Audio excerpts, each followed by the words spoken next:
Hello दोस्तों, exam Gurukul classes में आपका स्वागत है। बहुत से बच्चे कमेंट करके कह रहे थे सर मॉडर्न हिस्ट्री पढ़ाइए, तो आज से हम लोग मॉडर्न हिस्ट्री पढ़ेंगे। एग्ज़ाम भी लगा हुआ है बहुत बच्चों का, वीडियो रे एग्ज़ाम बीपीएससी बीआरपीसीएस यूपीपीसीएस एआरओ बहुत सारे एग्ज़ाम लगे हुए हैं। तो बच्चे बहुत कमेंट कर रहे थे कि मॉडर्न हिस्ट्री पढ़ाइए मॉडर्न हिस्ट्री।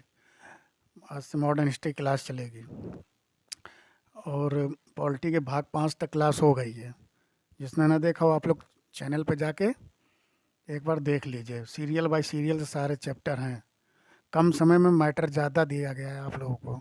आप लोग दो दो एक एक घंटा की लाइव क्लास लेते हैं, समय बर्बाद होता है उसमें। इससे अच्छा आप कम समय में मैटर ज़्यादा से ज़्यादा ले अपना समय बचाएं। जैसे चैनल का नाम है exam Gurukul classes, exam Gurukul एक में है, स्पेस नहीं देना है और क्लासेस अलग है। चैनल पर जाके पॉलिटी की सारी क्लास देख लीजिए और फिर जैसा हो वैसा कमेंट बॉक्स में कमेंट करके बताइएगा क्लास कैसी है, और फिर उसके आगे का भी फिर पढ़ाया जाएगा।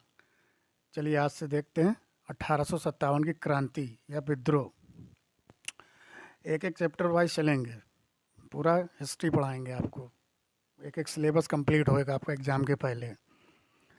चलिए शुरू करते हैं। 1857 की क्रांति। 1857 क्रांति के प्रमुख बिंदु क्या हैं? 1800 क्रांति के समय ब्रिटेन के प्रधानमंत्री कौन थे? पामस्टन थे। एक क्वेश्चन तो यही आपका बार बार पूछता रहता है कि 1857 की जब क्रांति भारत में हुई तो ब्रिटेन के प्रधानमंत्री कौन थे? तो आप लोग क्या बताएंगे? पामस्टन। मुगल सम्राट बहादुर शाह द्वितीय, ये कौन थे?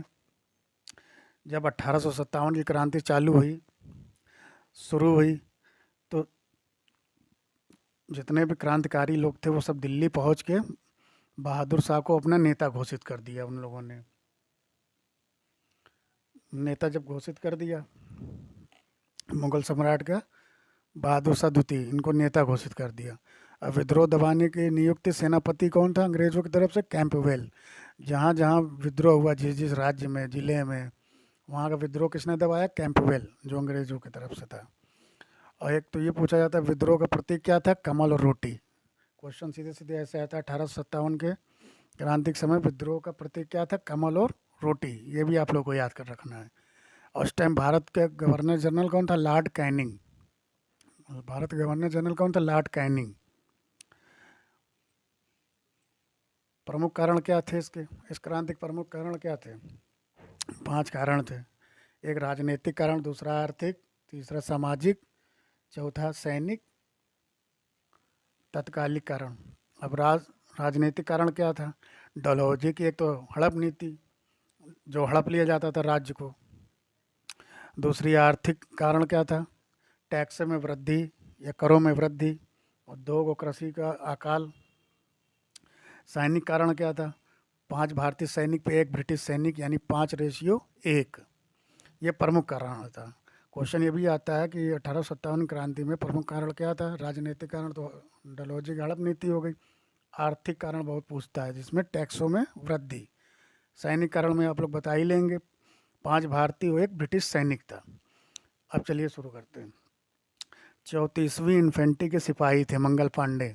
34वीं इन्फेंट्री के सिपाही मंगल पांडे ने चर्बी वाले कारतूसों को खोलने से मना कर दिया और 2 अंग्रेज अधिकारी लेफ्टिनेंट बाग और सार्जेंट यूरसन को घायल कर दिया, जिसके पश्चात 8 अप्रैल को मंगल पांडे को फांसी की सजा दे दी गई। अब क्वेश्चन ये आता है मंगल पांडे किस इन्फेंट्री के सिपाही थे? तो 34वीं इन्फेंट्री के सिपाही थे, ये पॉइंट नोट करिएगा। और चर्बी वाले कारतूस को उन्होंने खोलने से मना कर दिया। और ये भी पूछा जाता है किस 2 अंग्रेजों को घायल किया? एक लेफ्टिनेंट बाग और सार्जेंट यूरसन को। और जिसके तत्पश्चात 8 अप्रैल को मंगल पांडे को फांसी दे दी गई। कहाँ पे? बैरकपुर में। मंगल पांडे को बैरकपुर में फांसी दे दी गई। अब वास्तविक क्रांति की शुरुआत माना जाता है 10 मई 1857 मेरठ से, क्योंकि जब मंगल पांडे को फांसी दे दी गई तो हवा चली, चर्बी वाले कारतूस को मंगल पांडे जी को फांसी दे दी गई। तब 10 मई 1857 को मेरठ से शुरू हुई। वास्तविक कारण पूछा जाता है तो मेरठ से 1857 क्रांति हुई, ध्यान दीजिएगा। और वास्तविक सेनापति कौन था? बख्त खां। ये सेनापति था मुगल सम्राट बहादुर शाह द्वितीय का। तो वो थोड़ा बूढ़े बूढ़े हो गए थे, इसलिए इनको मेन आदमी बना दिया गया। और इस क्रांति का कहाँ तक फैलाव रहा? उत्तर और उत्तर पूर्वी क्षेत्रों में ज़्यादा रहा। ये क्रांति सबसे ज़्यादा कहाँ फैली रही? उत्तर और उत्तर पूर्वी क्षेत्रों में।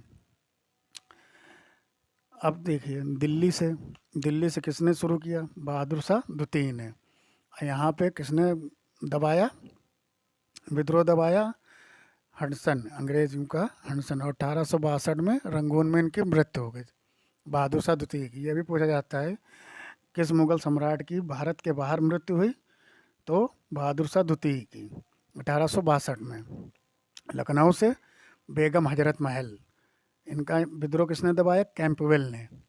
और ये नेपाल चली गई। कानपुर से नाना साहब और धोदू पंत, उनका किसने दबाया? कैंपवेल ने। ग्वालियर से तात्या टोपे ने, इन्हें ग्वालियर में फांसी दे दी गई। इन्हें ग्वालियर में फांसी कैसे दे दी गई? ये जो बहुत पूछा जाता है, तात्या टोपे को ग्वालियर में फांसी कहाँ दी गई? तो ग्वालियर में। अब इन्हें फांसी क्यों दी गई, दे दी गई?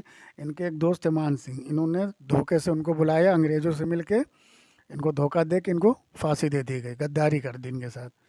अब झांसी से लक्ष्मीबाई, इनका किसने, झांसी का विद्रोह किसने दबाया? सर बिरोज ने। अब बिहार से बाबुर कुंवर सिंह, इन बिहार का विद्रोह किसने दिया? विलियम टेलर ने। और इनके नाम पे क्वेश्चन आता है, सर्वाधिक विजय दर्ज करने वाले राजा बाबू कुंवर सिंह। ये बिहार से थे। बिहार में किस जगह? जगदीशपुर से। चलिए फ्रेंड्स, आज की क्लास यहीं तक। कमेंट करके बताइए क्लास कैसी लगी। एग्ज़ाम गुरुकुल क्लासेस को फ्रेंड सब्सक्राइब कर लीजिए। एग्ज़ाम गुरुकुल क्लासेस सब्सक्राइब कर लीजिए। देखिए, ये भी आपका परिवार है, इसको सपोर्ट करिए। और सी अच्छी अच्छी क्लासें मिलेंगी आपको, जो कमेंट्स में बताइएगा कैसी लगी क्लास। जय हिंद।